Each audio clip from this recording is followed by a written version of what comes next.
to tennis takeaways. I'm Dewey Evans, a tennis evangelist here in Austin, Texas, and I'm here with my co-host Lisa Stone. Hi, Lisa. Good morning, Dewey. I'm Lisa Stone, creator of Parenting Aces, a program for tennis parents who are just trying to figure out this whole junior and college tennis journey. I'm based in Orange County, California, in the town of San Clemente. And Dewey, the US Open is over. I am exhausted. It was my first major being on the left coast. And I have to say, watching tennis when it comes on starting at 8 a.m. is awesome. I have really enjoyed that. Yeah, it's got to be a really different experience where those late night matches that honestly I didn't watch. Now at 58 years old, I don't always stay up to watch the ones that don't have marquee value, so to speak. But being Yeah. on the 2 hours difference, I think I would have caught a lot more than what I caught. So uh, tell me a little bit about what you might have seen that I missed. I mean, I didn't stay up. Well, I didn't stay up. I didn't watch all the night matches. Again, it was a crazy 2 weeks. And because of COVID, and typically I would have been in New York covering the Junior Open, but this year the Junior Open didn't happen. And so I didn't have media credentials and was not on site. And as such, was not privy to a lot of the media information that I typically would have. And so it was a different experience for me this year. There were a few players that I was following, notably the former college players for sure, and the former top junior players from the U.S. I was keeping an eye on, and it was a fun tournament. And I have to say, from my perspective, I found myself watching a lot more of the women's matches this year than I've done in past years. And I don't know what to attribute that to, other than the fact that I found the women's draw really intriguing. But do you think that it was that the marquee players weren't there as much on the men's side, or was it possibly now that your son is a little bit further past being done with tennis, so you're not attached to it personally, or was it some other thing? Do you just find that the women's tennis is more appealing? I just found the stories on the women's side more interesting this year. And I'm not going to say the M word because I think we've had so much of the M word over the past 2 weeks with the women's draw. And yes, it's awesome that there were so many moms in the draw. You Yay, said moms. it. And I said it, but that's it. But it was more for me. I am intrigued by Naomi Osaka, and I have been intrigued by her for a while, but during the Western and Southern, when she decided to take a stand and join with her fellow athletes across the various sports and say, "Hey, I'm going to take a day away from my sport to bring more awareness, to honor people we have lost due to the different injustices happening in our country right now." She plays under the Japanese flag, but that was a step that an American athlete took, in my opinion. And we know she grew up in Florida. She's now living in LA.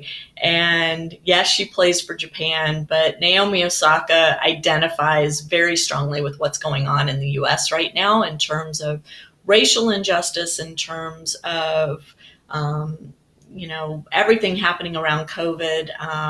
She's a young woman who has her finger on the pulse and seems to be very driven by this notion of making the world a better place for everyone. And I love that about her. So I was very intrigued with her.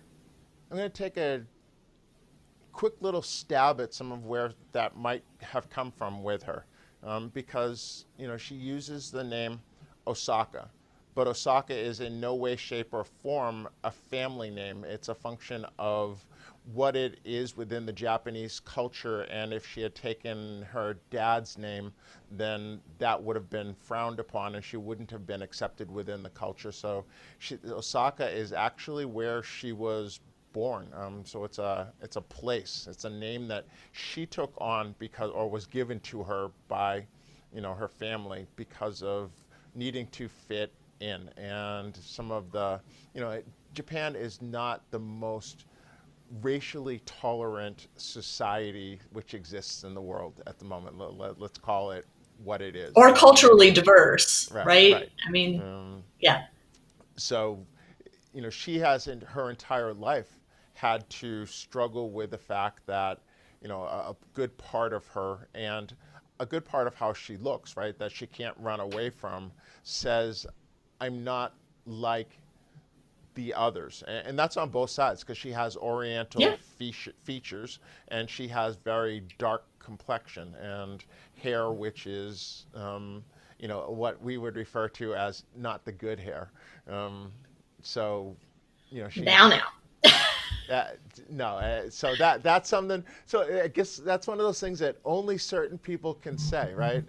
Within the black community, it's always been one of those things of, oh, you have the good hair, because there are very few in the black community who are pure of race, and so most of us inherited some physical features, characteristics Yeah, of whatever we were blended with. And in a lot of cases, that is Native American, which is generally right. very straight hair, right? So get that little bit of wave, but not the kink, and so it was what was referred to as that good hair.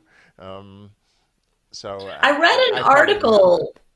I read an article about Naomi's hair compared with, and I in kind of the vein of me trying to open my mind and educate myself on cultures and ways of life outside what I grew up with. It's always very interesting to me to read articles about Black women and their hair and the importance of hair in Black female culture, and I guess Black male culture too. But the articles that I've read and the documentaries I've seen have been really focused on the women.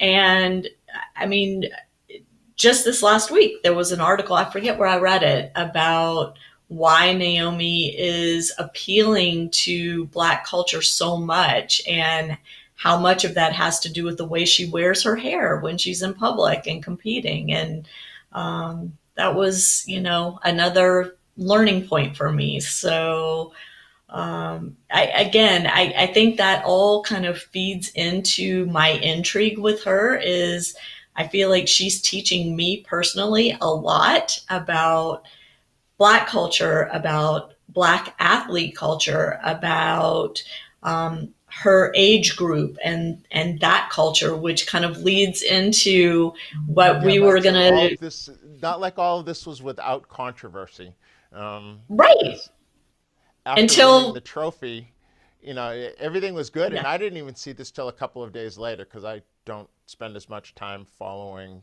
pop culture. But right her significant other, I guess she refers to it as her boyfriend, yeah. and she took a They picture just on bought a center house court. together.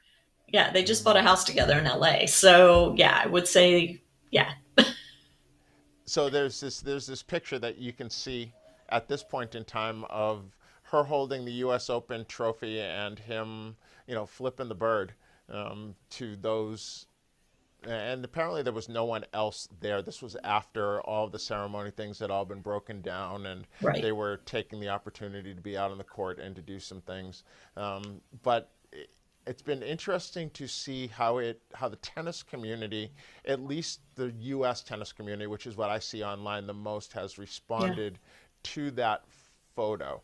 And I know you've had conversations and discussions with yeah. probably people that are more our age, as well as some that are younger and culturally diverse. And what's your take, and how has that been shaped by the conversations that you've had? So, first of all, let me just say that that photo appeared on Corday, her boyfriend's Twitter feed. It was not anywhere on Naomi's feed. It was a photo that he posted on his feed, and I who knows what conversation went on between the two of them after it went up and the controversy kind of hit over it. We don't know. Did she say to him, I wish you hadn't posted that? Or, we don't know what her response was to that. But I will say, as you alluded to, Dewey, the response by especially our age group and the white community mainly was outrage. And I will say my initial response was, why would they do that? Like, it's so disrespectful. Like, fool around, do what you want, but not with the trophy and not on center court. And it just was, to me, it felt disrespectful. I wasn't offended,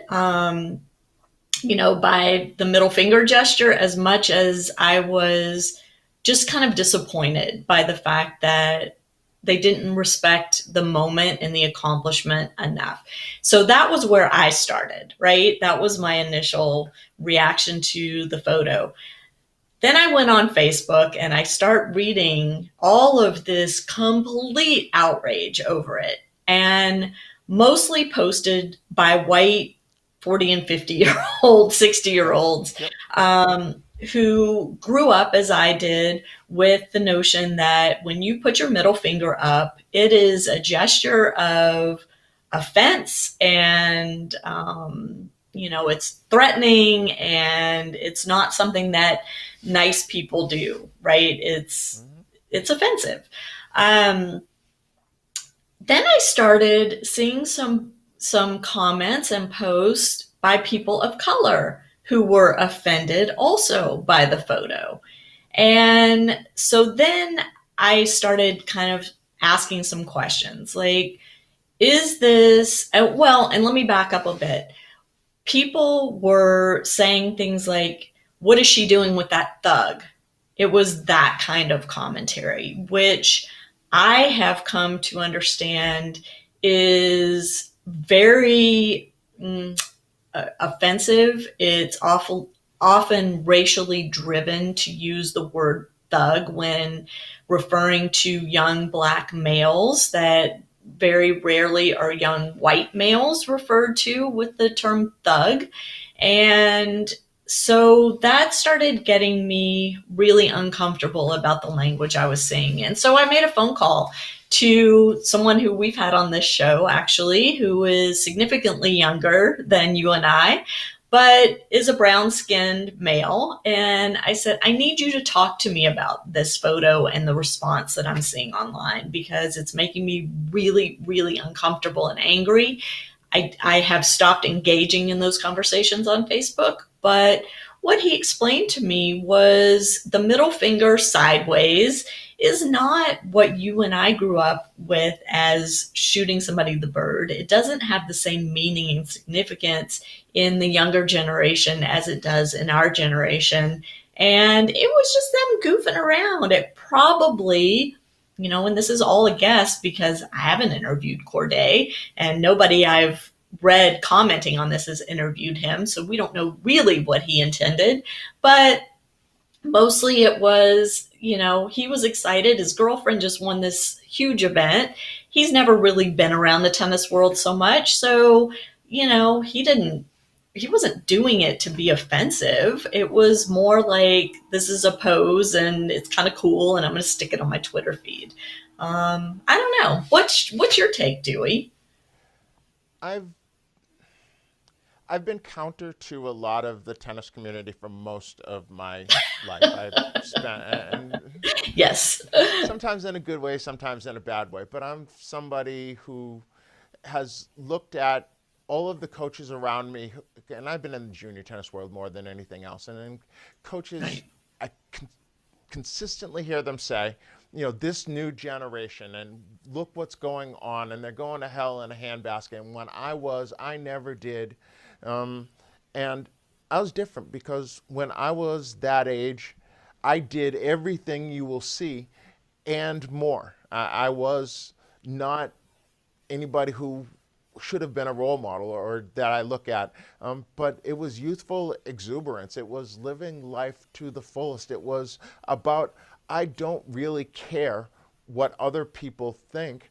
And I know now, as a 58-year-old, I wouldn't do any of that. I probably wouldn't have done any of it at 30 years old when I decided that I was moving from home 1,200 miles away because I wanted to be a role model. I recognized that the things I had done through my late teen years and my 20s were not the kinds of things that were going to endear me to people's parents.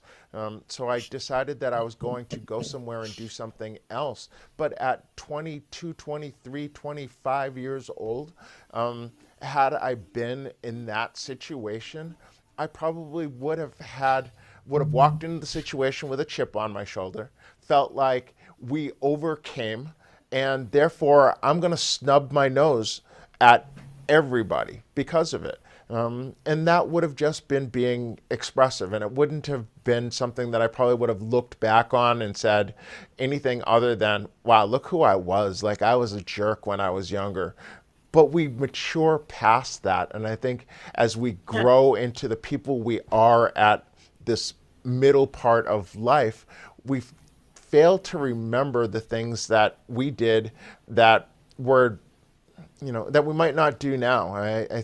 I immediately looked at the picture and I saw the people's comments, and I immediately thought about the Ed Sullivan Show and how they wouldn't show Elvis from the waist down because that was just so bad. And the Beatles coming on, and that, there was this whole generation that was going to ruin because of rock and roll music. And they did okay, right? I think there are a lot of people that now point to them as the greatest generation, those that sacrificed for the country, went to Korea, went to Vietnam,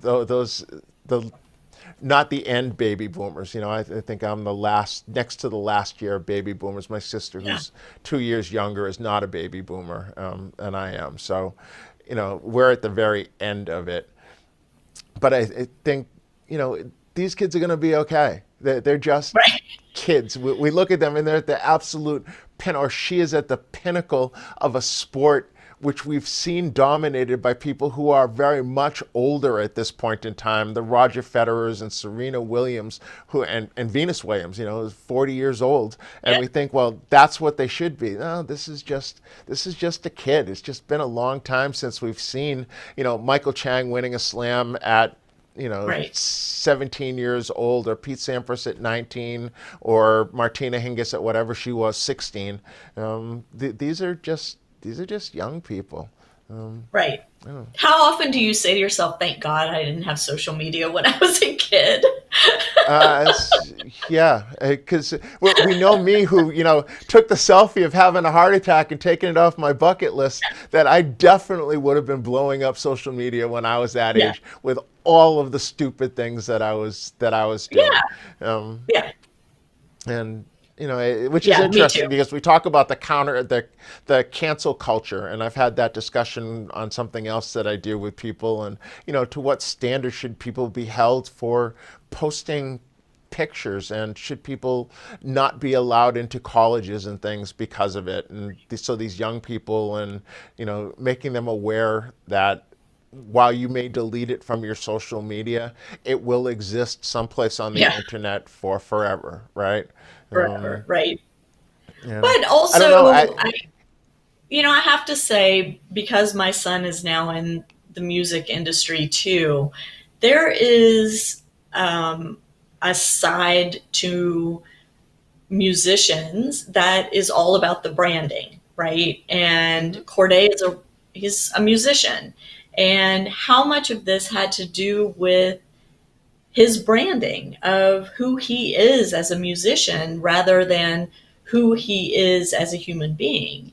And, if you go on his Twitter and you read the comments under the photo, I mean, it fits his brand as a musical artist. And his fans were all about that photo. They thought it was great. And the fact that he posted it on his own social media account that is his branded, you know, social media, to me says a lot, because I will say that, you know, my son posts stuff on his branded social media, and sometimes I go, oh my God, oh my God, oh my God. But it's in keeping with who he is in his role as a musician. And so I've learned to just kind of, you know, who he is as a human being and who he is as a musician could be two different things. Yeah. I think it's good we're having these conversations. I want to talk about the tennis for a second, because Uh, I saw what? a couple of things. You know, on the women's side, the tennis was pretty compelling at the end of the tournament. I didn't see a Yeah. lot at the beginning, but the tennis was at a pretty high level. On the men's side, the men's final reminded me of a junior match, that it was Oh my watching people gosh. get as tight as a Painful. drum, that Zverev not being able to get a serve over the net was just incredible to watch.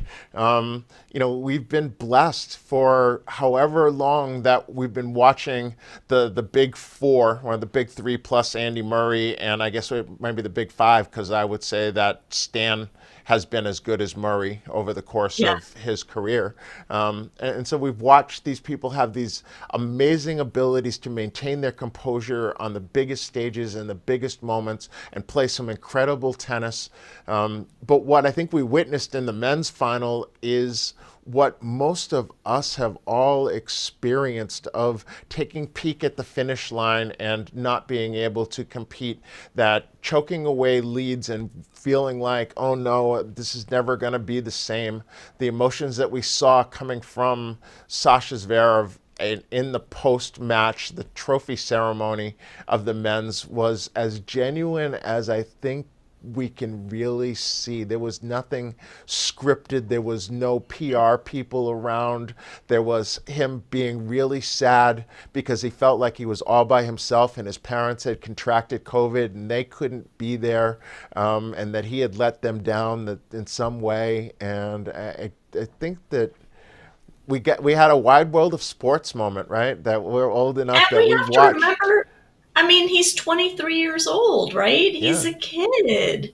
I mean, both these guys, well, I mean, Team's a little bit older now. And by the way, shameless plug, I am interviewing Dominic Team's dad, Wolfgang, on Saturday morning on the Parenting Aces Facebook page. So I hope people will tune in for that. It should be pretty interesting. But that aside, I Make sure agree you with you. tune in, people. Make sure you tune in. It's going to be that it might have been a shameless plug, but one well worth having. I don't Yeah. know anybody else who has this interview, so check it out.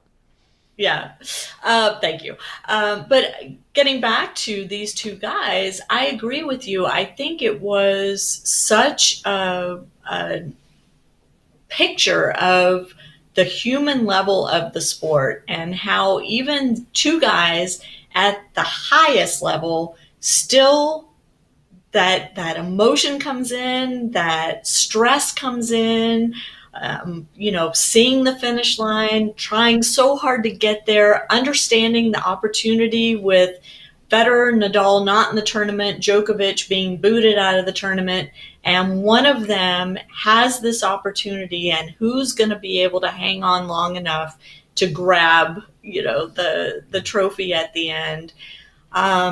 It was really something to watch. And what really struck me also, and again, this goes back to Naomi Osaka too, and my kind of, I won't call it an obsession, but I fangirl a little bit around her.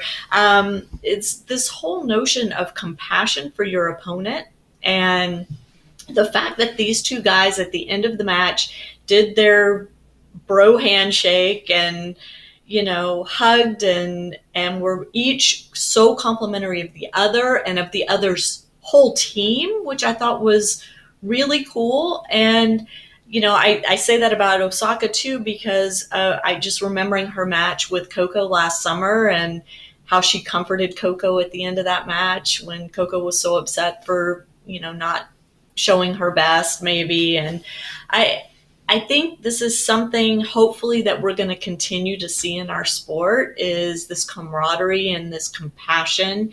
and respect for the opponent. And I love seeing that. And it's something that has been missing in the junior tennis world for a long time too.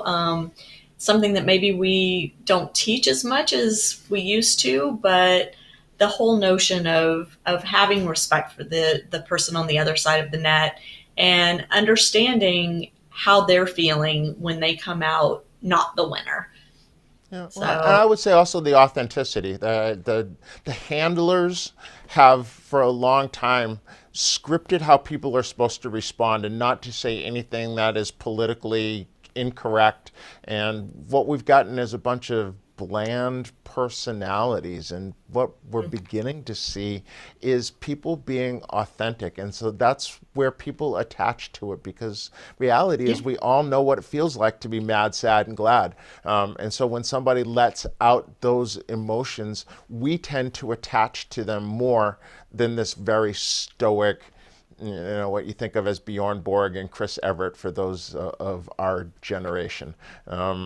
There's not a lot of passion there. Where we tend to remember the Jimmy Connors and Aaliyah Nastasis and John McEnroes of the world who jump out there and let it all hang out and be those people. The Andre Agassi and the flair and the bandana and the denim shorts and all of those types of things. Those are the things that we remember and that draw people to our sport. right. And I like the fact that we saw some more genuine authenticity coming from players. And I guess that even includes what the photo of Naomi Osaka and her boyfriend. I'm not a huge fan of the photo or what he did. So, while you've used his name, I choose not to. But if people want to go find him out, that it's out there. It's pretty easy to figure out who he is. And if you want to follow him, that's great. Because that's truly, if that's the brand and that's the people that he wants to follow him, he deserves to make a living too. So, follow him. Yeah.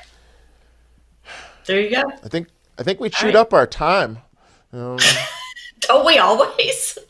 wow. Can I just give a shout out to producer Kim for our new graphic this week, and to you, Dewey, for the inspiration behind it. So thank y'all for that. And hopefully you viewers enjoy seeing our stuff, listening to our stuff, and hopefully you'll like the new graphic. We'd love to hear from you.